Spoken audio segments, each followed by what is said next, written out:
alimentando. Então, durante um ano, na verdade um ano e meio, né, porque começou 6 meses antes de abrir, a gente ficou super dedicado a isso. E entendemos que a última parte da exposição teria que ser um gesto ainda mais radical. E foi, enfim, nessa pesquisa, o acervo do Mamãe ele é comumente comunicado como sendo um acervo plural que tem um núcleo forte de Samico, Zé Cláudio e Vicente do Rego Monteiro, que são 3 artistas importantes, que tem, em termos quantitativos, uma coleção grande no Mamã. Mas a gente descobrimos que existia um outro artista chamado Luiz Carlos Guilherme, que tinha exatamente a mesma quantidade de obras do João Câmara, um acervo que nunca, jamais era mencionado em lugar algum. Então, isso era muito impressionante. Essas pinturas coloridas são o Luiz Carlos Guilherme e, do outro lado, o João Câmara.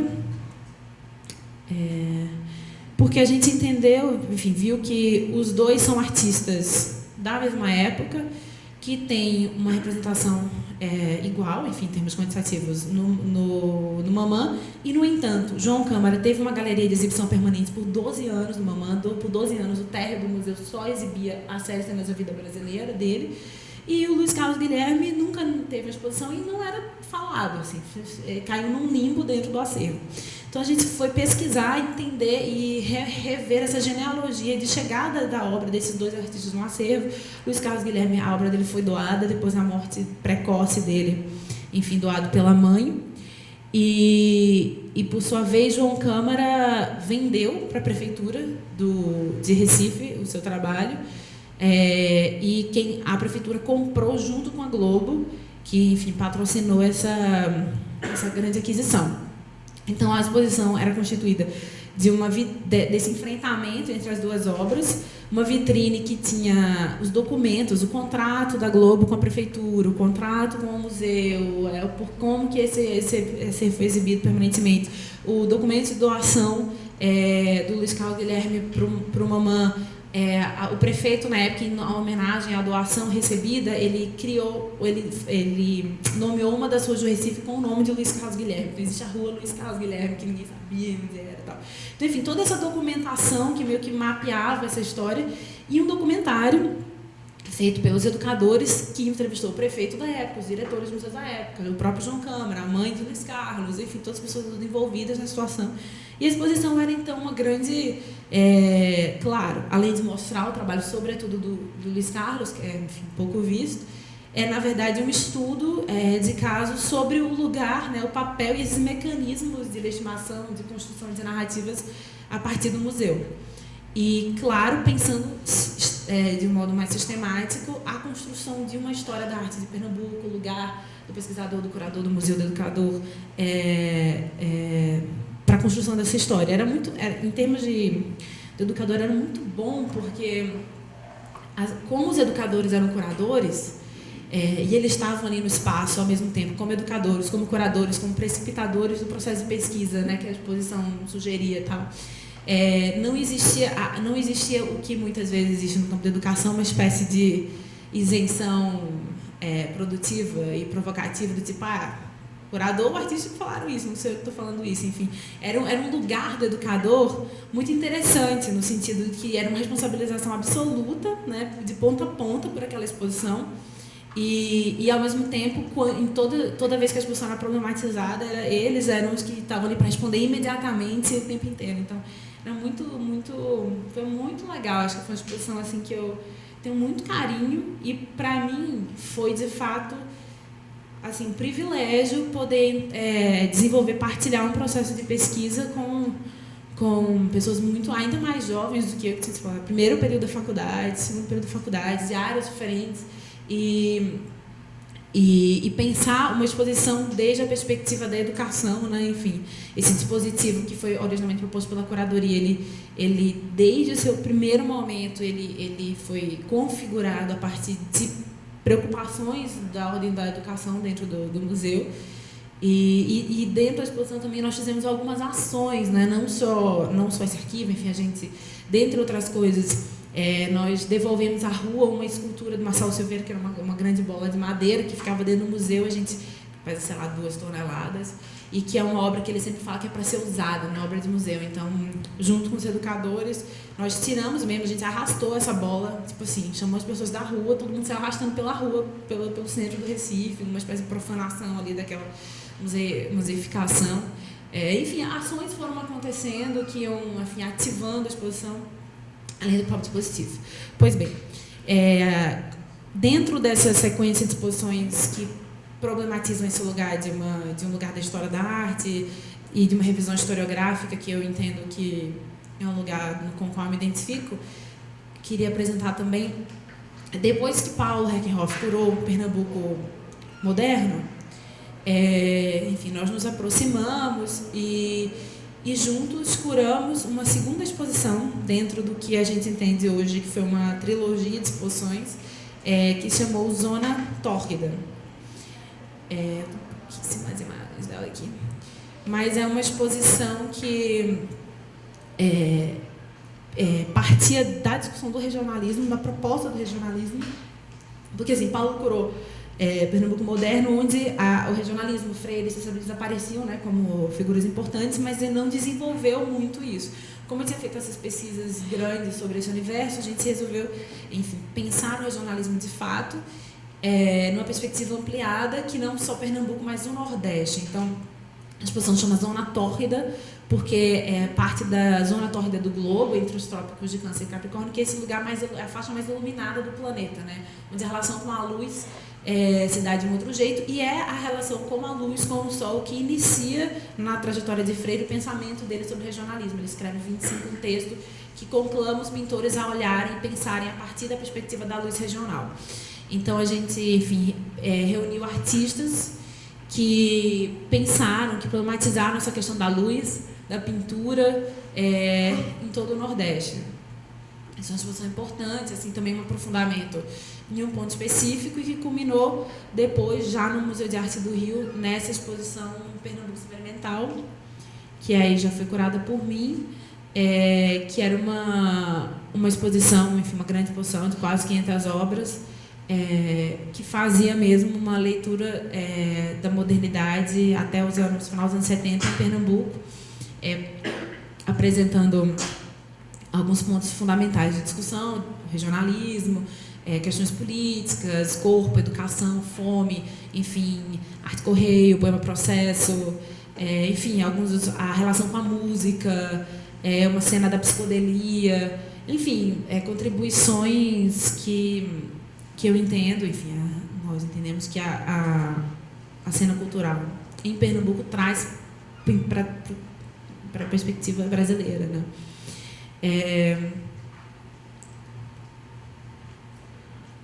Tá.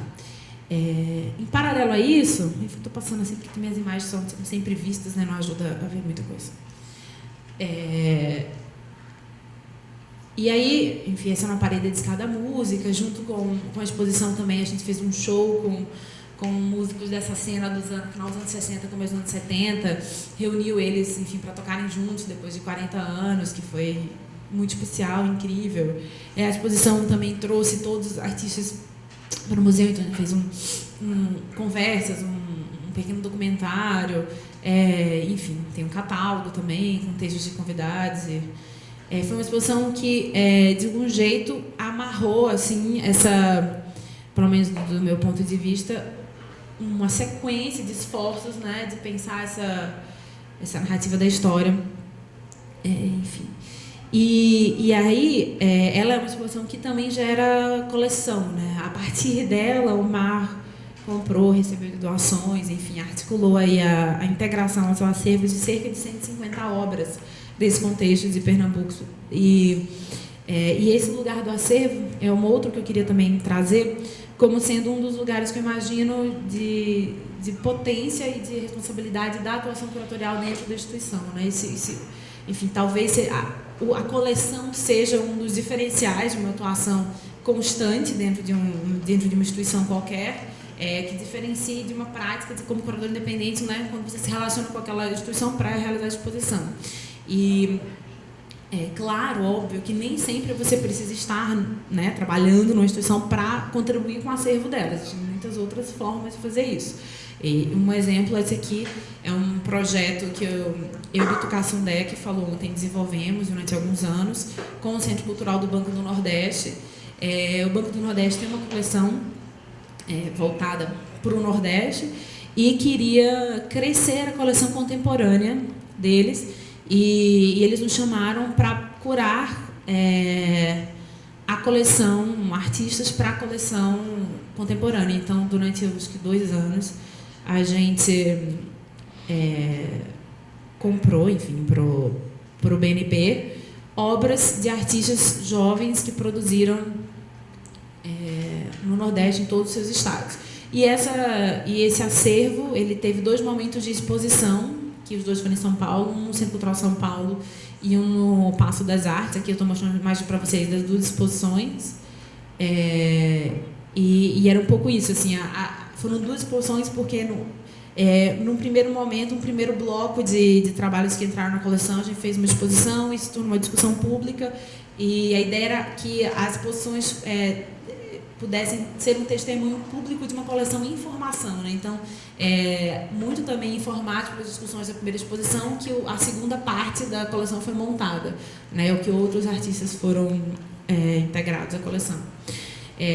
Mas não é tão comum existir essa oportunidade de fato, intervir numa coleção, pensar, formar uma coleção, estando fora de uma instituição, né? De modo que o trabalho de curador numa instituição, penso eu, se possível, né? nem todas as instituições, infelizmente, no Brasil oferecem essas condições, passa por pensar enfim, o modo como a coleção é um braço talvez mais importante mesmo do que o programa curatorial de exposições, né? No sentido do papel do museu diante da construção desse imaginário e dessas narrativas da história de qualquer lugar que seja.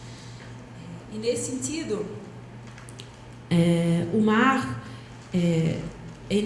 com esse sentido que a gente tem encarado a coleção do MAR, que é uma coleção que se faz com pouquíssima verba de aquisição e a partir de um grande esforço de doações, né? Um engajamento de pessoas que são artistas, colecionadores, eventualmente uma instituição ou outra, que se engajam nesse processo de formação do acervo e que vão doando.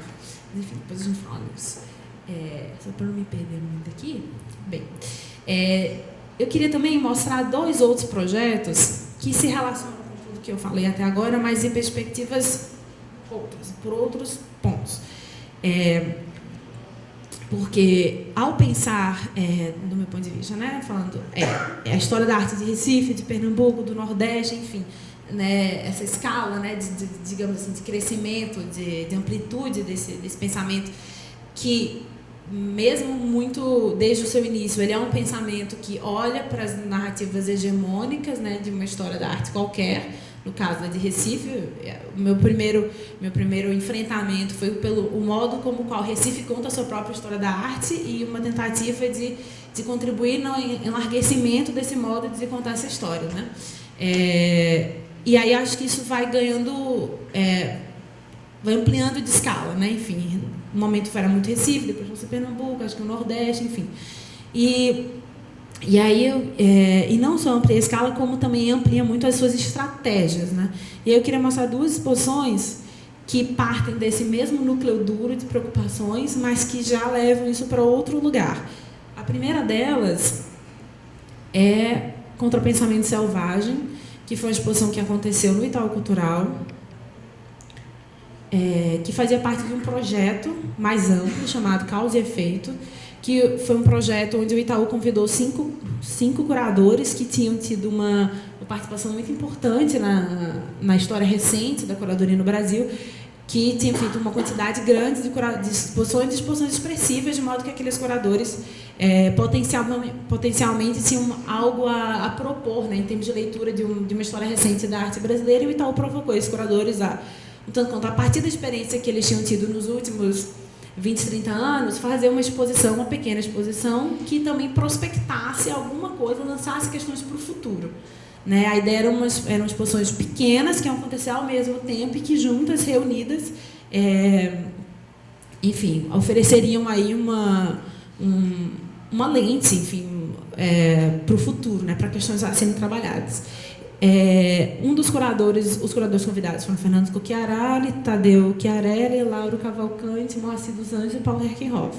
Trabalhei na equipe de Paulo Herkenhoff, na curadoria com ele, junto com Orlando Maneschi e Caio Honorato, e nós desenvolvemos dentro dessa prerrogativa do Itaú uma exposição chamada Contrapensamento Selvagem, que, enfim, que elegeu a região, o norte, o nordeste e o centro-oeste do Brasil, como territórios de trabalho, entendendo que como o Itaú provocava, né, pensar a discussão a partir do que esses curadores tinham feito. Paulo é um curador que sempre dedicou a vida dele a pensar algumas regiões do Brasil que estão, né, pouco mapeadas, enfim, que carecem de reflexão continuada e com isso fazer aí uma flexibilização, uma problematização, uma provocação de uma versão da história brasileira narrada sobretudo a partir de Rio e São Paulo e com uma força maior a partir do modernismo paulista.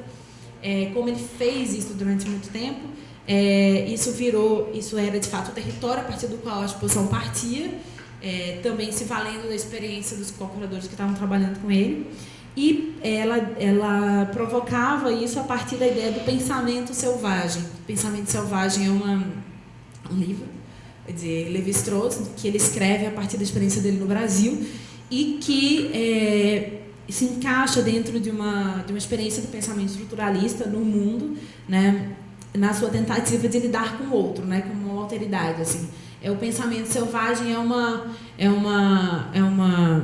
enfim, é um livro que pensa esse outro, no caso do Brasil, especificamente a cultura indígena brasileira, e ele desenha, ele vai criar uma chave de leitura a partir da ideia de pensamento selvagem. E ele faz isso, um dos principais argumentos dele no livro ele vai dizer que o pensamento selvagem, o selvagem não tem aí um tom pejorativo, é de fato uma qualificação, uma caracterização, né, desse pensamento. Ele vai dizer que o pensamento selvagem, o pensamento indígena brasileiro, no caso, se equivaleria ao que seria ciência para o mundo europeu, enfim, ocidental. Que é um modo muito típico, enfim, de um jeito de pensar o mundo, né? Que é você pensar as diferenças a partir de equivalências, né? Você enxerga a singularidade ao encontrar alguma equivalência, alguma similaridade no seu repertório, né? Então, esse é um modo pelo qual isso é operado pelo Lévi-Strauss nesse livro. E a nossa proposição, ao trazer o contra para o pensamento selvagem, a provocação será mesmo que criar equivalências, correspondências entre mundos é o melhor jeito de pensar a pluralidade, a diversidade, né? Será que sempre forçar a correspondência é produtivo, é justo, eventualmente, é simétrico, enfim? E aí a ideia do contra na verdade, menos ser contra o pensamento de Lévi-Strauss, mas contra na ideia de ser um fundo contra o qual aquele pensamento está sendo provocado, visto. E aí, então, a gente convidou artistas, iniciativas que, de alguma forma, precipitavam essa ideia de um pensamento selvagem ou de uma especificidade do modo de agir e atuar dessa região. Então, artistas cuja singularidade era muito eminente, assim. E aí tinha artistas desde Daniel Santiago, um artista dos anos 60 e 70, artistas como Jaime Figura, que é uma artista de rua de Salvador. Acho que deve ter, não sei se passou uma foto dele aí. Passou, né? Ele. Enfim, Jaime é um artista que há mais de 40 anos anda mascarado em Salvador, as pessoas não veem, e o trabalho dele, essa sobreposição continuada de elementos, tanto ao corpo quanto à casa dele, e ele vai se morfoseando, se montando constantemente a partir do nada, do lixo, do resto do que sobra, do que as pessoas execram no dia a dia. Moacir, que é um artista de Goiás, um artista, enfim, naif, mas que tem uma potência de violência e de sexualidade super aflorada. Enfim, vários artistas que levam ou poderiam levar a ideia de um pensamento selvagem, né, enfim, esgarçar essa ideia. Então, a exposição reunia esse povo todo e com algumas regras do jogo, assim. Uma delas é que eles estavam convidados para uma exposição em que todos estariam juntos, contaminados, sem muito espaço de diferenciação entre eles, assim. Então, caberia às obras e, eventualmente, aos próprios artistas uma negociação, claro, com os curadores, de como que aquelas obras iam conviver no espaço. Cada uma não tinha o seu lugar garantido. E a montagem da exposição foi, por isso, especialmente tensa, não só para a gente, mas para a instituição, enfim, porque era ali uma negociação geopolítica do mundo sendo encenada naquele pequeno espaço, né? E com todos os conflitos e prazeres que isso envolve. Junto a isso, que já tornava a experiência da exposição tanto quanto, né, cacofônica, assim, a mostra tomava partido dessa escultura que está no chão, do Juliano, que é um artista também de Goiás. Ela é uma escultura feita de cera, que se dissolve, obviamente, e mela o chão inteiro e gera uma instabilidade física, né, para uma exposição que já tomava como provocação uma instabilidade sígnica, política, etc. Então, também o percurso na exposição era uma coisa de ter cuidado para não cair, enfim.